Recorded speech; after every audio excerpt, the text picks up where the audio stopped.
नमस्कार मेरे प्रिय दोस्तों। परमेश्वर आप सबको आशीष दे कि पवित्र आत्मा मार्गदर्शक उनका कि जो परमेश्वर के हैं वह महिमान्वित करे, ऊपर उठाएं, तेज माने उनके पुत्र प्रभु यीशु मसीह के नाम को हमारे जीवन के द्वारा। कि आप आशीष ग्रहण करें मेरे प्रिय दोस्त। आज मैं चाहता हूं बोलना आपके साथ एक विषय। हमने कल इसके बारे में बात की थी कि परमेश्वर सहनशील है क्या नहीं।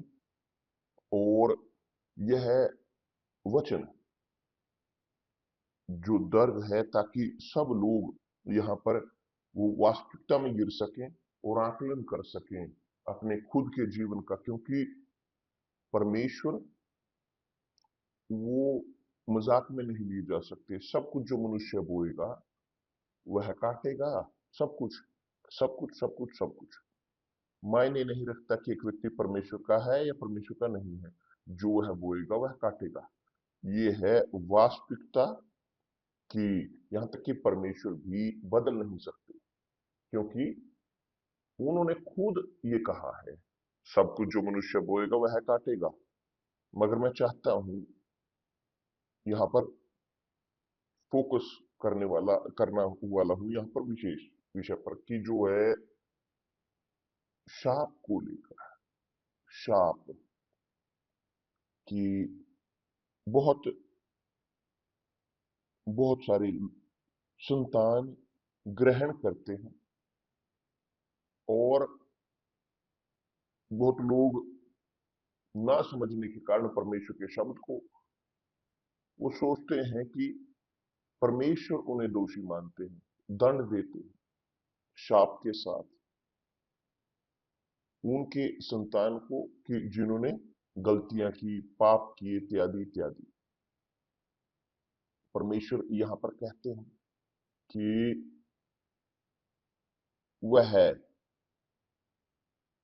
बचाते हैं। उन्होंने कहा इस प्रकार, प्रभु प्रभु परमेश्वर दयालु और अनुग्रहकारी और कोप में धीरजवंत और अति करुणा में और सत्य, हजारों पीढ़ियों तक निरंतर करुणा करने वाला, हजारों पीढ़ियों तक अधर्म और अपराध और पाप का क्षमा करने वाला है। वह अधर्म और अपराध और पाप को क्षमा करने वाला है, परंतु दोषी को दोषी को वह किसी प्रकार निर्दोष न ठहराएगा। और वह पितरों के अधर्म का दंड उनके बेटों वरन पोतों और पर पोतों को भी देने वाला है। देखिए यहां पर कि पितरों का धर्म दंड उनके बेटों वरन पोतों और परपोतों को भी देने वाला है। तो बहुत सारे लोग वो कहते हैं कि परमेश्वर दंड देते हैं पुत्रों को, बेटों को शाप के कारण उनके माता पिता के। ठीक इस प्रकार नहीं है। हम इसे यहाँ पर बेहतर तरीके से समझेंगे। यहाँ नबी यजैकल के साथ नबी यजैकल में इस प्रकार लिखा है। इस प्रकार देखिए यहाँ पर कितना शानदार वचन कहता है कि आत्मा जो पाप करती है वह मरेगी, पुत्र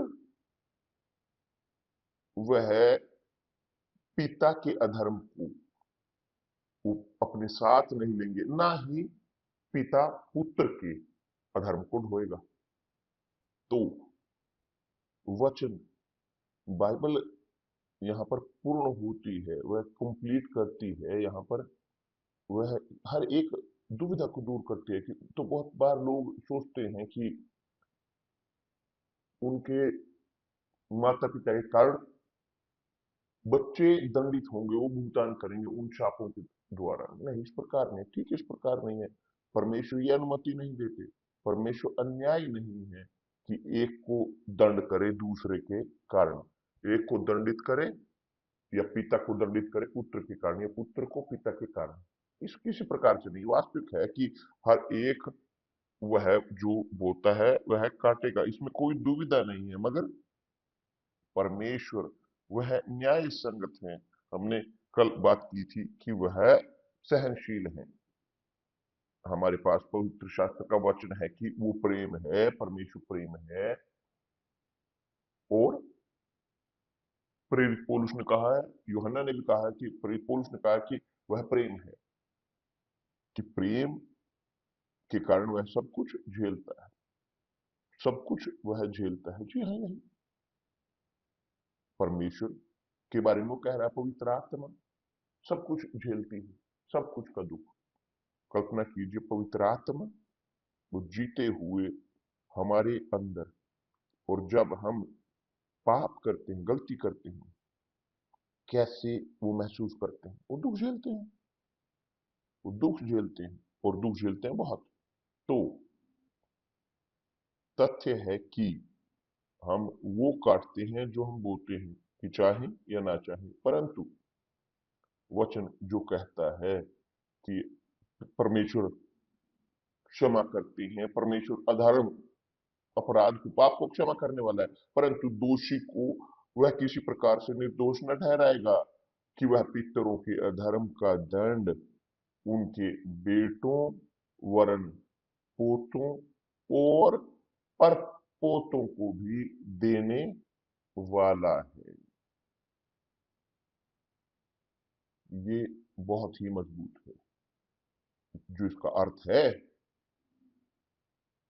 कि परमेश्वर दंडित नहीं करते मासूम निर्दोष पुत्रों को, किसी प्रकार से नहीं, क्योंकि परमेश्वर अन्यायी नहीं है। अब वास्तविक है, ये स्पष्ट है कि जो पिता हैं वे एक शाप से भरी विरासत छोड़कर जाते हैं अपने बच्चों के लिए। ये है वास्तविकता। पवित्र शास्त्र का वचन वो सिखाता है, बताता है कि संतान दुख नहीं झेलते माता पिता के कारण, मगर माता पिता जो छोड़ कर जाते हैं शापों को अपने बच्चों के लिए, कि जो काटेंगे इन शापों को, स्पष्ट है कि माता पिता भी वे भी काटते हैं। परंतु परमेश्वर किसी को दंडित नहीं करते माता पिता के कारण या बच्चों को के कारण या किसी और के कारण। नहीं, परिणाम जो है पाप के, माता पिता के, स्पष्ट है कि वो इफेक्ट करते हैं, अफेक्ट करते हैं आने वाली पीढ़ी को भी, आध्यात्मिक तौर पर, सामाजिक तौर पर, और यहाँ तक कि भावनात्मक तौर पर भी। मूर्ति पूजा, उदाहरण के तौर पर मूर्ति पूजा जो है, हिंसा जो आज हम देखते हैं, बहुत यूथ जो अपराध के जगत में है। क्यों क्यों वे अपराध में हैं आज? क्योंकि कॉपी करते हैं अपने माता पिता को। क्यों बहुत सारे लोग, यूथ, ड्रग्स को इस्तेमाल करते हैं, तनाव में, ये हैं वो हैं? क्यों?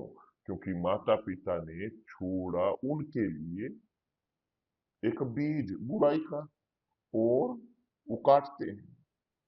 वास्तविक तौर पर यह है शाप। मगर परमेश्वर किसी को दंडित नहीं करते, वो किसी को दंड नहीं देते माता पिता के कारण। मगर माता पिता वो शाप को अपने संतान के लिए छोड़ते हैं, जो परिणाम झेलेंगे। परिणाम के तौर पर ये ऐसे है। और जाने कि ये काफी अभ्यास में काफी महत्वपूर्ण है कि आप जिनके संतान हैं, तो क्या कर सकते हैं? आपकी संतान है कि यदि आप चाहते हैं सहायता अपने बच्चों की, या दूर करना, उसे कम करना, उन शापों को उनकी जिंदगी से दूर करना, तो वो परमेश्वर का भय रखें। खोज करें परमेश्वर की, करें अपनी ओर का कार्य उनके लिए, और परमेश्वर वास्तविक तौर पर वो उनकी प्रार्थना को सुनेंगे, आपकी प्रार्थना को सुनेंगे। अब वास्तविकता है कि जब एक व्यक्ति गलती करता है, वह फल काटेंगे अपनी गलती की। ये नहीं कि परमेश्वर विजिट कर रहे हैं कि उस शाप जो उनके जीवन में है ना,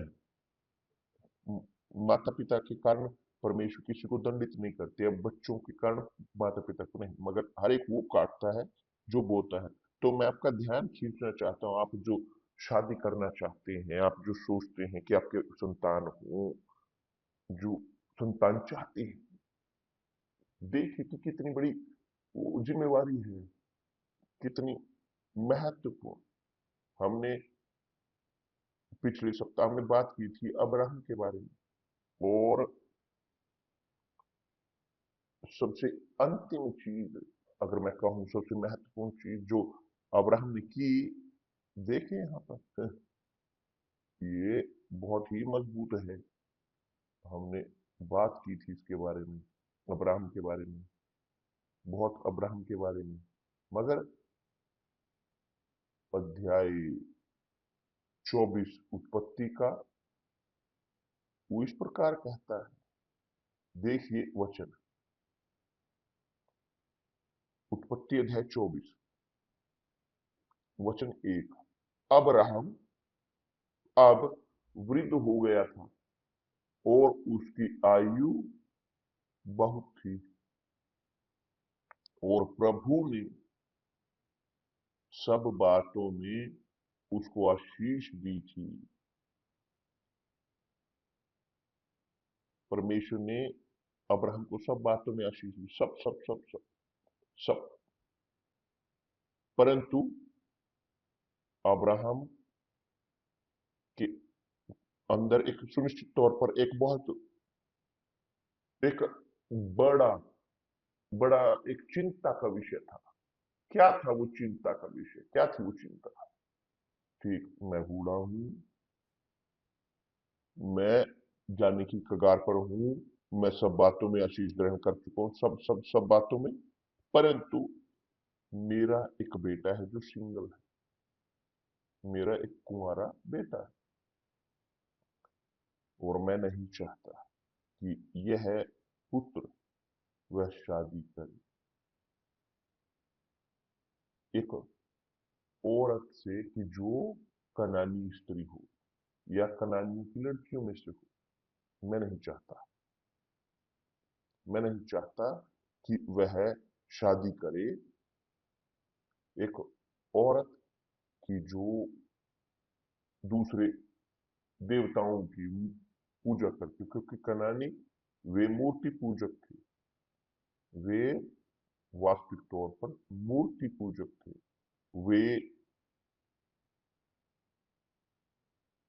अशेरा की पूजा करते थे, वे आराधना करते थे दूसरे देवताओं की, उतने और दूसरे देवताओं की कि जिनका कोई लेना देना नहीं था अब्राहम के परमेश्वर के साथ। तो अब्राहम चाहता था पूरा करना अपने करियर को यहाँ इस धरती पर, निर्धारित करते हुए निर्धारित करते हुए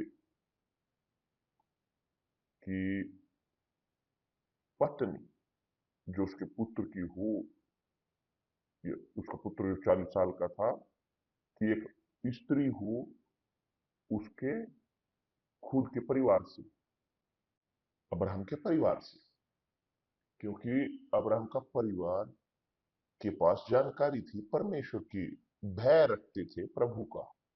तो अब्राहम ने अपने सेवक को बुलाया, सबसे अधिक पुराने, सबसे अपने घर में जो पुराना था सेवक, एक सेवक अपना दास जो वफादार वफादार उसके प्रति, और उसे एक शपथ खाने के लिए कहा, उसे शपथ खाने के लिए कहा परमेश्वर की, कि उसका हाथ उसकी जांग के नीचे, उसकी जांग के नीचे। स्पष्ट है कि ये एक ऐसा जो हम पढ़ते हैं कहीं उससे बढ़कर है। और उसकी जांग के नीचे, जब उसने उसकी जांग के नीचे रखा कि जो परमेश्वर का चुना हुआ था, परमेश्वर का अभिषेक, वो परमेश्वर का मित्र कहलाया। मैं उन्हें आशीष दूंगा जो तुम्हें आशीष दें, मैं उन्हें शापित करूंगा जो तुम्हें शाप दें। तो सेवक की अंदर वो बहुत बड़ा भय था अब्राहम के प्रति, और वह इस शपथ को ना करता प्रभु के द्वारा कि यदि वो वास्तव में आज्ञा का पालन ना करता। तो अब्राहम ने कहा उसे, अपना हाथ मेरी जांग के नीचे रख, और ताकि तू शपथ खा सके कि तू आकाश और पृथ्वी के परमेश्वर की इस विषय में शपथ खा कि तू मेरे पुत्र के लिए कनानियों की लड़कियों में से जिनके बीच में रहता हूं किसी को ना लाएगा, कि जिनके बीच में रहता हूं ना लाएगा उस कनानी स्त्री को, अविश्वासी। तो यह सलाह ये पुत्रों के लिए है और पुत्रियों के लिए भी। आप पुत्री हो, आप परमेश्वर की स्त्री हो, जन हो, आपका अनुभव है परमेश्वर के साथ, या मनुष्य आपका अनुभव हुआ है परमेश्वर के साथ, आप निकाले गए हो, दूर किए गए हो कचरे से। परमेश्वर ने आश्चर्यचकित कार्य आपके जीवन में किया है, उन्होंने आपको आशीष दिया है, आप चंगे हुए, आप मुक्त हुए हो, आप ये हुए हो, वो हुए हो, आप समृद्ध हुए हो। परंतु अभी आप नहीं पहुंचे उस परिस्थिति पर कि आप शादी कर सके। शादी की हो आपने एक व्यक्ति के साथ, अभी तक उस समय ना आए हो अभी, मगर आप हो इस प्रकार इस परिस्थिति में कि आप किसी के साथ जुड़े हो, इन्वॉल्व हो, कि जिनके पास वही आत्मा ना हो कि जो आपके पास है, ना हो वो आत्मा जो आपके पास है, वो परमेश्वर उनके पास ना हो, उसका परमेश्वर का भय ना हो कि जिसका आपके अंदर है, आपके अंदर परमेश्वर के प्रति जो भय है। और स्पष्ट है, क्लियर है कि यह बेहतरीन है, बहुत ही बेहतरीन, मजबूत। क्योंकि इस मेडिटेशन में हम समझते हैं कि परमेश्वर ने कहा मूसा को, इज़राइल के लोगों को, वहां सिनाई के पर्वत के ऊपर एक इंस्ट्रक्शन दी मूसा को। उसने कहा इस प्रकार, देखिए यहां, देखिए यहां पर कि क्या परमेश्वर ने कहा है। व्यवस्था विवरण अध्याय 7 वचन 1, उसने कहा इस प्रकार, फिर जब तेरा प्रभु परमेश्वर तुझे उस देश में, वादा किया गया प्रदेश, जिसके अधिकारी होने को तू जाने पर है, पहुंचाए, और तेरे सामने हित्ती, गिरगाशी, एमोरी, कनानी, परिजी, हिब्बी और यबूसी नामक बहुत सी जातियों को, अर्थात तुमसे बड़ी और सामर्थी जातियों को निकाल दे, और तेरा प्रभु परमेश्वर उन्हें तेरे द्वारा हरा दे, और तू उन पर जय प्राप्त कर ले, तब उन्हें पूरी रीति से नष्ट कर डालना, उनसे ना बाचा बांधना, न उन पर दया करना, और ना उनसे ब्याह करना, ना तो अपनी बेटी उनके बेटे को ब्याह देना, और ना उनकी बेटी को अपने बेटे के लिए ब्याह लेना, क्योंकि वे तेरे बेटे को मेरे पीछे चलने से बहकाएंगी और दूसरे देवताओं की उपासना करेंगी, और इस कारण प्रभु का कोप तुम पर भड़क उठेगा, और वह शीघ्र तेरा सत्यानाश कर डालेगा। तो यहां पर परमेश्वर वो बोल रहे हैं कि होता है क्या होता है जब एक व्यक्ति जो परमेश्वर का है शादी करता है परमेश्वर के जन के साथ नहीं है परमेश्वर का, वो परमेश्वर का भय रखता है, और किसी ऐसे शादी करते हैं जो परमेश्वर का भय नहीं रखते।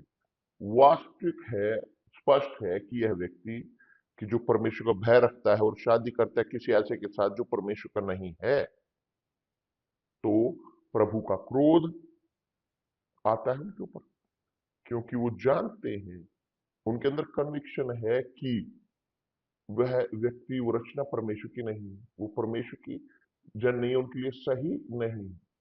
तो यह है स्पिरिट कि जो परमेश्वर ने हमें दिया है। और मैं बोल सकता हूं मेरे बारे में, न केवल मेरे जीवन में व्यक्तिगत जिंदगी में, मगर व्यक्तिगत जीवन के उनके मेरे संतानों की, क्रिश्चियानी और विज्ञानी के जीवन को लेकर भी हमने अनुमति नहीं दी कि वे शादी करें एक ऐसे व्यक्ति से कि जो परमेश्वर का भय ना रखता हो, कि जिनके पास पवित्र आत्मा ना हो। तो आज वे शादीशुदा हैं, क्रिश्चियानी 34 साल से शादीशुदा है, विवियानी 31 साल से, 32 साल होंगे उसकी शादी को अभी, या 33, कितने भी, हम 54 साल मेरी शादी को होंगे अभी। तो हम, हमारे पास गवाही है आपको देने के लिए कि जो लिखा है यहाँ पर हम जीते आए हैं। और इसी कारण वे प्रसन्न हैं, खुश हैं। वे खुश हैं क्यों? क्योंकि शादी की परमेश्वर के प्रति भय रखने वाले जन से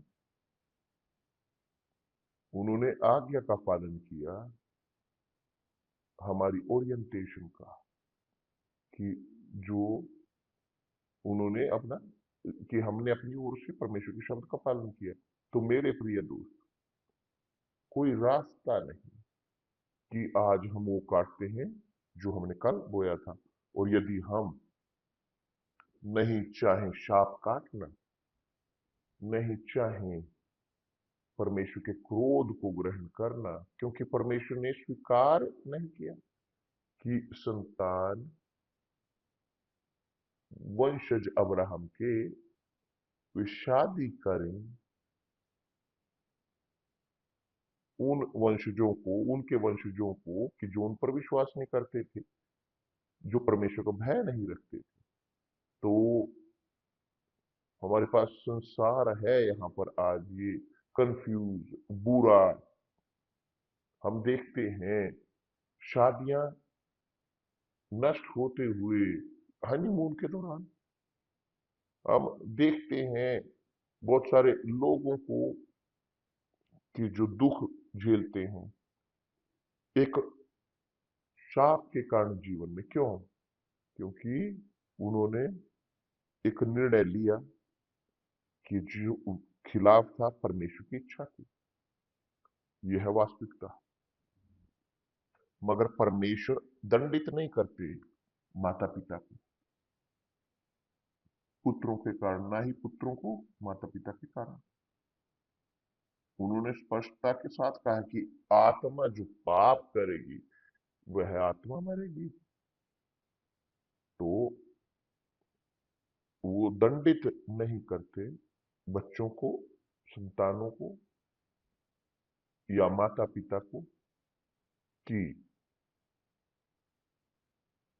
जिनके संतानों ने गलतियां की, जिनके माता पिता ने गलतियां की, वो संतान वो दंड ग्रहण करे।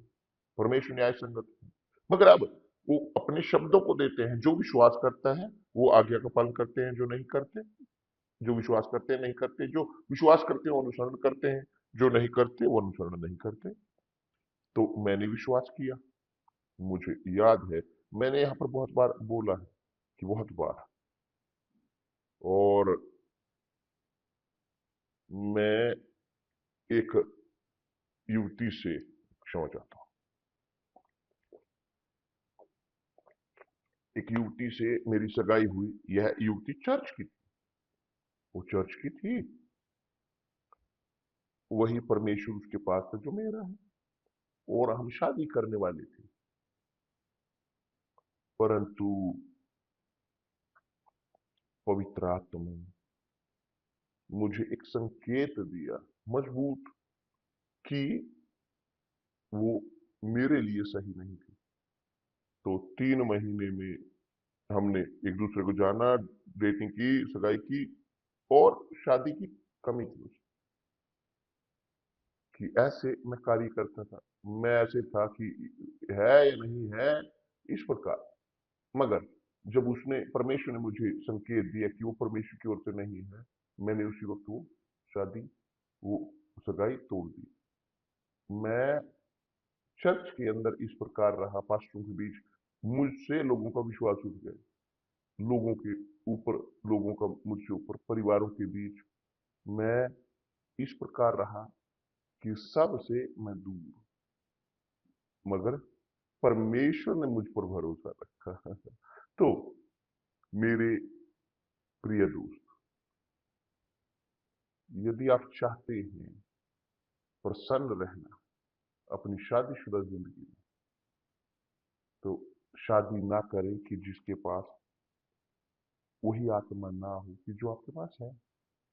परमेश्वर की आत्मा ना करेंगे, ना करें ऐसा। हम यहाँ पर सभा करेंगे सिंगल सिंगल के लिए, आने वाले सप्ताह सिंगल्स के लिए, यूथ के लिए। और हम ये पास करेंगे उनको कि जो वास्तविक तौर पर जो सोशल नेटवर्क जो पास करेंगे। मगर जो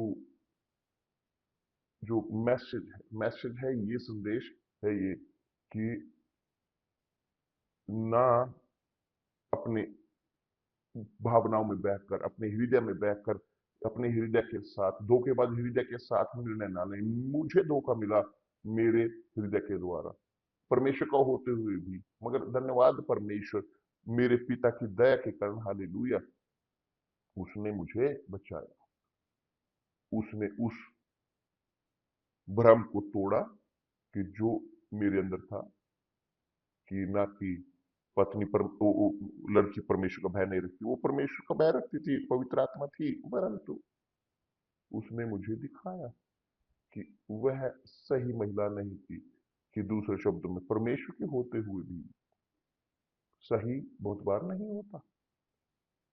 कि दूसरा व्यक्ति परमेश्वर का होते हुए भी, यदि परमेश्वर की योजना है आपके जीवन के लिए, तो उनके पास योजना है आपकी शादी के लिए। यही अब्राहम के साथ हुआ। अब्राहम के लिए परमेश्वर की एक योजना थी। परमेश्वर ने उसे सब बातों में आशीष दिया, परंतु अभी भी एक पत्नी जो आदर्श थी, वो नहीं मिली उसके पुत्र को। क्यों?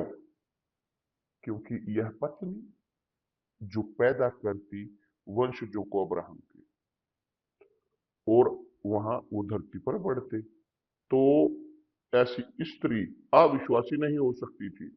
एक ऐसी स्त्री जो कनानी हो नहीं, वास्तव में एक परमेश्वर की जन, परमेश्वर का भय मानने वाली उसे होने की जरूरत थी। तो अब्राहम ने अपने सेवक को कहा कि ना मेरे पुत्र के लिए कनानी लड़कियों में से किसी को लेकर ना लेकर आना सो। तो उसने एक मिशन दिया अपने सेवक को कि इस औरत को खरीद खोज कर लेकर आए उसके परिवार से, परिवार की जो परमेश्वर को भय रखते हैं, विश्वास के चल। आपको समझ में आया मेरे प्रिय दोस्त? आपकी जिंदगी निर्भर करती है आपके व्यवहार पर। आपका भविष्य निर्भर करता है वर्तमान पर। क्या आप कर रहे हो आज अपने जीवन के साथ? आज कैसे आप कार्य कर रहे हो आज अपने जीवन में, अपने चुनावों में, विशेष तौर पर आज, विशेष तौर पर आज, और इसे अधिक सबसे महत्वपूर्ण आपके जीवन में है आपकी शादी। क्योंकि यदि आप बुरे शादी को करोगे, आप फल काटोगे इस बुरी शादी। ना केवल आप दुख झेलोगे, मगर जब आप संतान पैदा करोगे वो भी कॉम्प्लिकेटेड होंगे, कंफ्यूज। तो ख्याल रखें मेरे प्रिय दोस्त, आपके खुद के भले के लिए, आपके खुद के भले के लिए। मेरी माता वो कहती थी हमेशा कि अच्छी शादी ऐसे है कि जैसे लॉटरी लग गई हो। और है ये वास्तव में। तो सब लॉटरी, सब सब संसार की क्यों, ये काशीश है या एक शाप, ये है वास्तविकता। तो इसके बारे में हम और अधिक बात करेंगे इन आने वाले दिनों में। मैं कोशिश कर रहा हूं यहाँ पर बताना, यहाँ एक विषय विशेष तौर पर यूथ को देना, कि जो इस वक्त उस उम्र में है और चाहते हैं शादी करना, सही है। हर एक व्यक्ति की जो सिंगल है वो चाहते हैं एक कंपनी, ताकि वे जीवन भर उसके साथ जी सके। क्या नहीं, ये है शादी। और ये बहुत मगर बहुत ही सबसे अधिक महत्वपूर्ण है आपके प्रोफेशन से, आपकी जीतों से, भौतिक आपकी सफलता से, आपकी प्रोफेशनल सफलता से। सबसे अधिक महत्वपूर्ण आपके जीवन में ये है आपकी शादी, आपके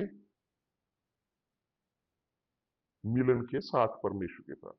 परमेश्वर आपको आशीष दे। कल मिलते हैं प्रभु यीशु मसीह के नाम से।